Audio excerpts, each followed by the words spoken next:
Hello friends, in this video I'm going to show you how to delete line numbers in your MS Word document. So friends, as we can see, this document has line numbers, and if you want to delete these line numbers, so very simple and easy method. Just you need to click on this layout tab, and here you will find option line numbers in page setup. So click on this drop down and select none.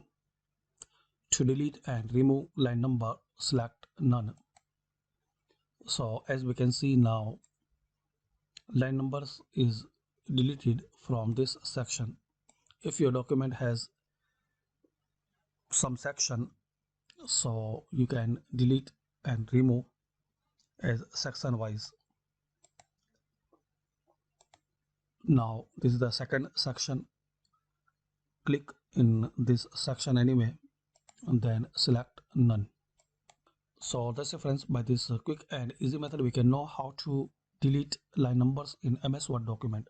Thanks for watching.